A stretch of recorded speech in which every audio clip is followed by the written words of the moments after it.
भूतिया हवेली की आखिरी रात रात का समय था। घड़ी की सुइयां 12 पर टिक चुकी थी।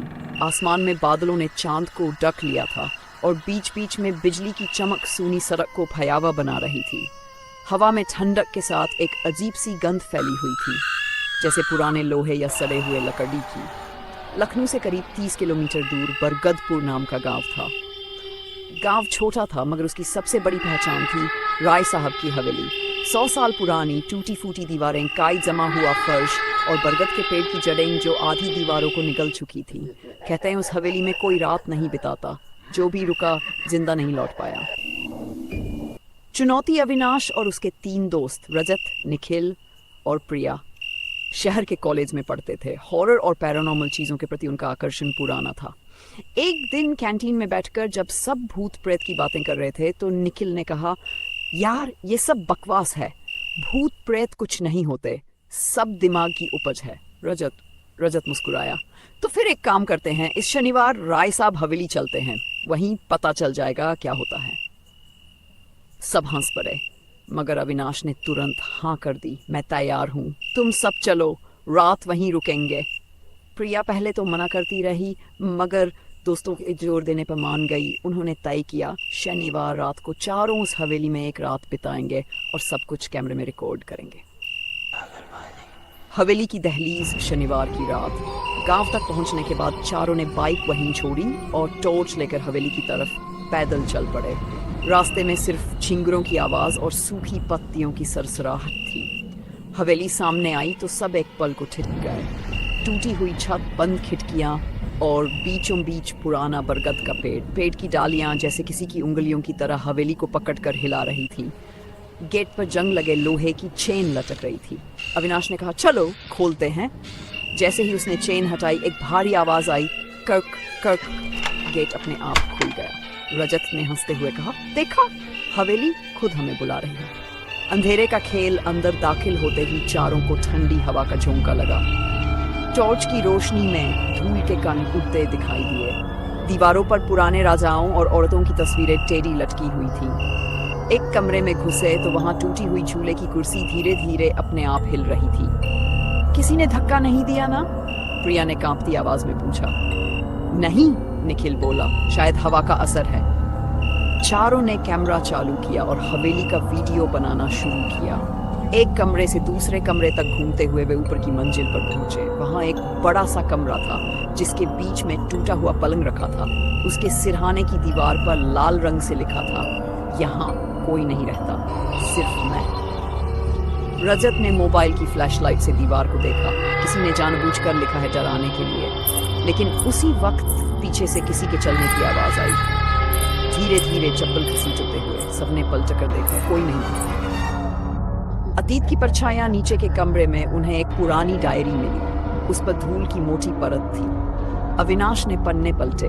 उसमें लिखा था, मैं राय बहादुर सिंह, इस हवेली का मालिक। मेरी पत्नी चंपा का अपहरण हुआ और जब वह लौटी तो वैसी नहीं थी। उसकी आंखें लाल थी, आवाज बदल चुकी थी।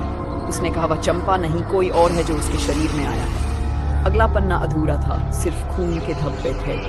प्रिया ने धीरे से कहा, कहीं वही आत्मा अब भी यहाँ तो नहीं है? अविनाश ने जवाब दिया, डरना नहीं, सब कुछ कैमरे में आ जाएगा। अगर सच में कुछ है तो सबको पता चलेगा।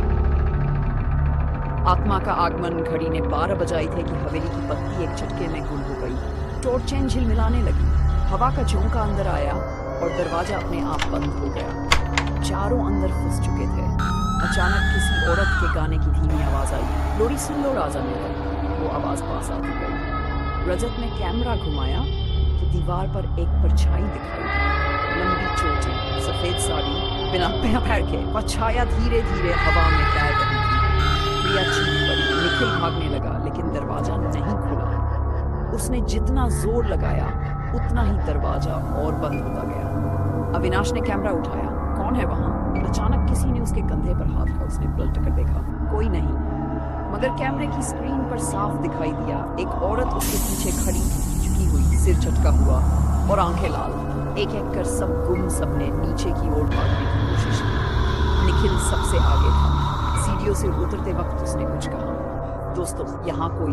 उसका वाकया अधूरा रह गया। वह अचानक नीचे गिर पड़ा। बाकी तीनों दौड़े तो देखा, निखिल गायब था। वहां सिर्फ उसका कैमरा पड़ा था। कैमरे में अंतिम रिकॉर्डिंग थी। मुझे कोई नीचे से खींच रहा है, बचाओ। प्रिया घबराकर रोने लगी। हमें यहाँ से निकलना होगा, अविनाश बोला। शांत रहो, मैं रास्ता ढूंढता हूँ। वो दीवार के पास गया तो वहां पुराने कमरे का दरवाजा आधा खुला दिखा।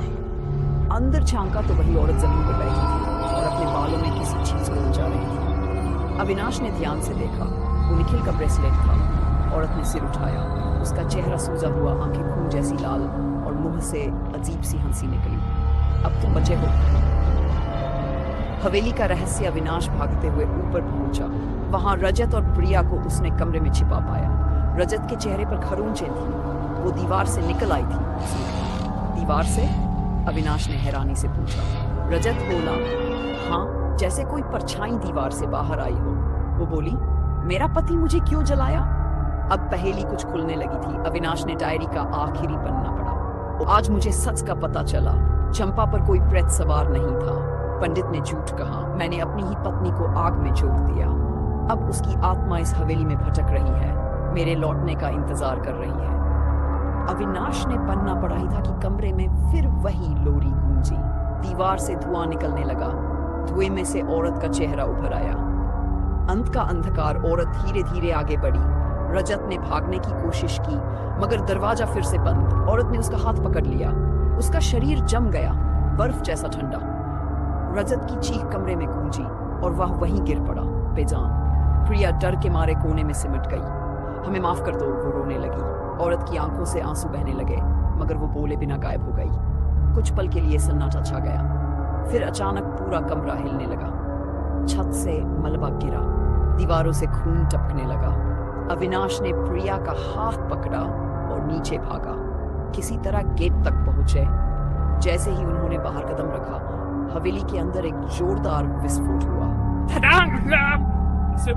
सभी धूप। सुबह गांव वाले वहां पहुंचे। हवेली की आधी दीवार गिर चुकी थी। अंदर से एक कैमरा में, वीडियो में बस इतना ही दिखा। हम हवेली से निकल रहे हैं। अगर कोई ये वीडियो देखे तो हम मत जाना। प्रिया का कोई पता नहीं चला।